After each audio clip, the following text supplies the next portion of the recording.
আসসালামু আলাইকুম রহমতুল্লাহি ওবরকাতুহু। সম্মানিত দর্শক, আজকে যে বিষয়টি নিয়ে আলোচনা করব সেটা হলো পালানো নিয়ে। কখন পালাবেন, কেন পালাবেন, কিভাবে পালাবেন? এই পালানোর যে ঐতিহাসিক কাহিনী, বিশেষ করে রাজনীতিতে যে পালানোটা কতটা অপরিহার্য, এমন ধরুন এই যে আজকের যে টপিকটা, ঠিক এরকম টপিক নিয়ে আমি অন্তত ১০ বার লিখেছি। মানে একেকবার যে পত্রিকায় কলামগুলো লিখেছি আনুমানিক ২,০০০ শব্দ। তো ১০,০০০ শব্দ লিখেছি। আবার বিভিন্ন জমাতে, শেখ হাসিনার জমানাতে এরকম যখন কনটেন্ট করেছি, এরকম পালানো নিয়ে আজকে যে বিষয়গুলো নিয়ে বলব, ঠিক এইভাবে ১০-১২ বার বলেছি। জনাব ইউনূস সাহেবের জমানাতে এরকম ১০-১২ বার বলেছি, আর তারেক রহমান সাহেবের জমানাতে এই ১ম বললাম। একই কথা, কিন্তু স্মরণ করিয়ে দেওয়া মানুষকে, এবং এটা খুবই গুরুত্বপূর্ণ।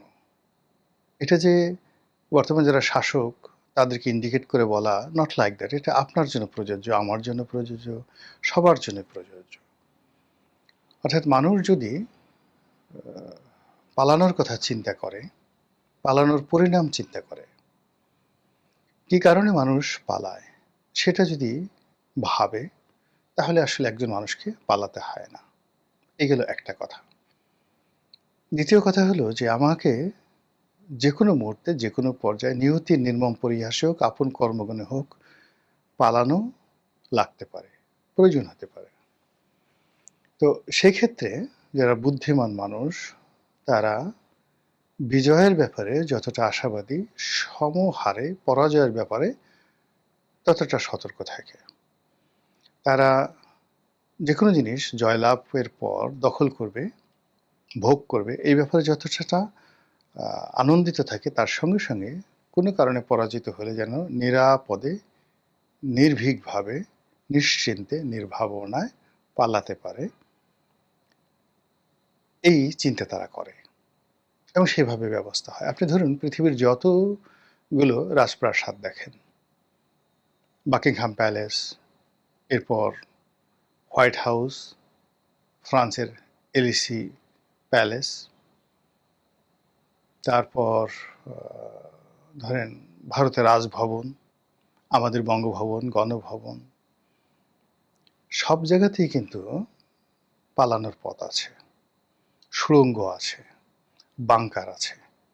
কোনো কারণে বোমা হলো, কিছু হলো, যেন আপনি এমনকি সংসদের মধ্যেও বাংকার আছে। তো এই বাংকারের মধ্যে আপনি পালিয়ে থাকবেন নির্দিষ্ট সময়, এবং ওই বাংকারের ভিতর দিয়ে আবার আলাদা গুপ্ত সড়ক আছে, যেটা দিয়ে আপনি একটা নিরাপদ দূরত্বে গিয়ে পালিয়ে যাবেন, এবং এটার ডিজাইন একেবারে নির্দিষ্ট কিছু লোকের হাতে সিক্রেটলি থাকে। যেমন বলা হয় না, সরকারের সিক্রেট সার্ভিস, তো এই গোপন সংস্থা থাকে, তাদের হাতে এই জিনিসগুলো থাকে, এর বাইরে অন্য কেউ জানতে পারে না। এমনকি যিনি প্রধানমন্ত্রী হন বা যিনি রাষ্ট্রপতি হন, তিনিও এই জিনিসগুলো জানেন না। যখন এই ধরনের ক্রাইসিস হয়, পালানোর প্রয়োজন পড়ে, তখন সেই রাষ্ট্রের কর্তা ব্যক্তিরা এই কাজগুলো করেন। তো এটা শুধু আজকের নয়, হাজার হাজার বছর আগে আপনি দেখুন পিরামিড তৈরি হয়েছে, সেই পিরামিডের মধ্যেও গুপ্ত পথ আছে। তারপর চায়নার গ্রেট ওয়াল, সেখানে সুড়ঙ্গ আছে। তাজমহলের মধ্যে সুড়ঙ্গ আছে, মমতাজ মহলের মধ্যে সুড়ঙ্গ আছে, দিল্লি ফোর্টের মধ্যে সুড়ঙ্গ আছে, সুলতান সুলেমানের টপকাফে প্রাসাদ, সেখানে সুড়ঙ্গ আছে। সব জায়গাতে সুড়ঙ্গ আছে, বাংকার আছে, এবং এই জিনিসটা একেবারে সামনে চলে আসলেও প্রধানমন্ত্রী তারেক রহমান সাহেবের জন্য একটা বাড়ি তৈরি হচ্ছে, এবং সেই বাড়িতে বাংকার থাকবে, সুড়ঙ্গ থাকবে, এই খবর চলে আসছে। সবাই দেখুন বললো, সি সি সি সি সি, কেন প্রধানমন্ত্রীকে পালাতে হবে, তাকে কেন বাংকারে যেতে হবে? এটা আসলে মানে একটা রাষ্ট্রীয় কালচার। যখনই আপনি সরকার প্রধান, রাষ্ট্রপ্রধানের জন্য বাড়ি করবেন, সেটা এখন হোক, মধ্যযুগে হোক, প্রাচীন জামানায় হোক, সব জায়গাতে একটা পালানোর একটা, যাকে বলা হয়, রাস্তা থাকে। এটা রাজনীতির জন্য অপরিহার্য। এ গেল নাম্বার ওয়ান। নাম্বার টু হলো যে পালানোর ব্যাপারে আপনার প্র্যাকটিস থাকতে হবে, আদারওয়াইজ আপনি পালাতে পারবেন না।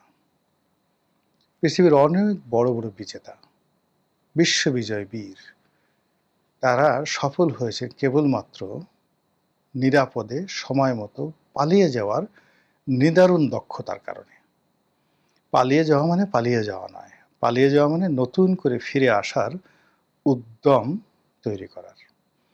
এই যে ধরুন এত বড় একটা বিপ্লব হলো, শেখ পরিবারের একটা সিঙ্গেল লোকের একটা পশম বিপ্লবীরা টাচ করতে পারলো না, তারা পালিয়ে গেল।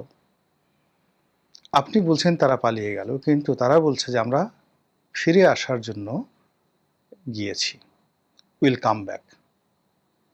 এবং এটাই এখন বাংলাদেশের রাজনীতিতে সবচেয়ে ভয়ের কারণ। শেখ হাসিনাকে আপনি বলছেন আত্মতৃপ্তির জন্য সে হেলিকপ্টার করে পালিয়ে গেছে, সে বলছে যে না, আমি পশ্চাৎপসরণ করেছি, কৌশলগত কারণে আমি একটু পিছনে চলে গেছি সামনে খুব দ্রুত আসার জন্য। ঘটনাটা এরকম, যেমন আপনি একজনকে একটা ঘুষি মারবেন বা একটা চড় মারবেন, যদি হালকাভাবে যদি আপনি মারেন তাহলে ইনস্ট্যান্ট সে ব্যথা পাবে না, কিন্তু আপনাকে যদি খুব জোরে একটা ঘুষি মারতে হয়, বক্সিং করতে হয়, তাকে একটা চড় বসাতে হয়, আগে আপনাকে পিছনে হাতটা নিতে হবে, এরপরে সজোরে সামনের দিকে এগিয়ে আসতে হবে। এটাই হলো নিয়ম। তো এই যে পালানোর একটা আর্ট, যারা নিরাপদ, এখন এই যে আওয়ামী লীগ যে তাদের টাকা নিয়ে, পয়সা নিয়ে, ধন নিয়ে, সম্পদ নিয়ে, প্রযুক্তি নিয়ে, কানেক্টিভিটি নিয়ে তারা যে পালিয়ে গেছে আপনি বলছেন, আর তারা বলছে উই আর কামিং, আজ আসবো টুস করে ঢুকে পড়বো, কাল আসবো টুস করে ঢুকে পড়বো। এর ফলে কি হচ্ছে, আওয়ামী লীগকে কেন্দ্র করে যে আতঙ্ক তৈরি হচ্ছে, যারা ক্ষমতায় আছেন, যারা বিরোধী দল আছে, সকলের মধ্যে। এর মূল কারণ হলো আওয়ামী লীগ অসাধারণ দক্ষতার সঙ্গে পালাতে পেরেছিল। তো আপনি এখন যারা আছেন, আপনাদেরকে তো চিন্তা করতে হবে যে যদি কোনো কারণে বিধি বাম হয়ে যায়, আমাকে তো পালানো লাগতে পারে। এই চিন্তা করাটা খারাপ কিছু নয়, যে কোনো কারণে হতে পারে, যে কোনো কারণে হতে পারে, কিন্তু আপনার একটা ওয়ে থাকতে হবে যে আমি কোনো অবস্থাতেই নিঃশেষ হব না, ধ্বংস হব না, আমাকে আবার ফিরে আসতে হবে রাজনীতিতে, ফিরে আসতে হবে দেশের কল্যাণে, এবং এই জন্য পরিস্থিতি সামাল দিতে আমাকে ব্যাকফুটেজে যেতে হবে। ইতিহাসের কয়েকজন বিখ্যাত লোকের নাম বলি। এক নম্বরে আপনারা সেই যে রবার্ট ব্রুশের কথা শুনেছেন, যে বহুবার পরাজিত হয়েছে, যুদ্ধক্ষেত্র থেকে পালিয়ে গেছে, তারপর আবার ফিরে এসেছে, এবং সর্বশেষবার তিনি যখন যুদ্ধ করতে এলেন, তিনি ইন্সপায়ার্ড হয়েছেন একটা মাকড়সা দ্বারা।